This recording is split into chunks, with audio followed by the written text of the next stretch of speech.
Il y a déjà 13 ans, Philippe Nikolić nous a quittés.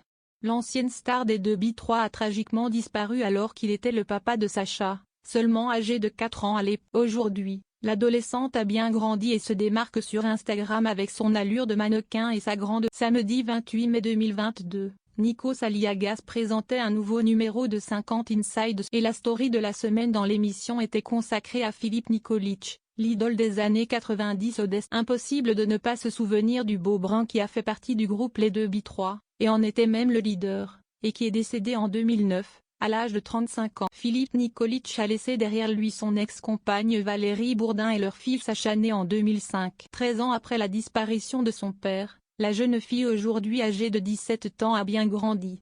Fan de mode et à la tête d'une jolie communauté de plus de 40 000 followers sur Instagram, elle se construit déjà une carrière dans l'auto-entrepreneuriat et a lancé sa marque de maillot de bain appelée Sacha's Bikini. Et la belle blonde n'a aucun mal à en faire la promotion elle-même, dévoilant ainsi sa silhouette parfaite et digne d'un grand. De son vivant, Philippe Nikolić a connu la gloire très rapidement avec ses amis Franck Delay et Adèle Kachermi et les tubes se sont en. Mais au bout d'un an seulement, le phénomène boys band passait déjà de mode.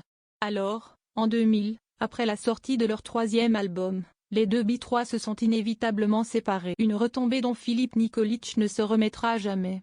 Ce n'est pourtant pas faute d'avoir essayé de se reconvertir. Le chanteur a en effet tenté de retrouver sa place de superstar en devenant acteur et en rejoignant le casting de la série. Pendant 7 ans, il a tenu un second rôle et était présent quotidiennement à la télé, devant plus de 10 millions de téléspectateurs. Mais Philippe n'était toujours pas heureux et a commencé à sombrer dans la dépression et dans les. Il a espéré donner un nouvel élan à sa carrière avec l'adaptation au cinéma de la BD Largo Winch, mais c'est finalement Tomé Sisley qui a décroché le rôle. L'échec de trop pour Philippe qui a trouvé refuge dans les anxiolytiques notamment. Et puis, le 16 septembre 2009, à seulement 35 ans, il a été retrouvé sans vie dans son. Il a succombé à une crise cardiaque causée par une overdose.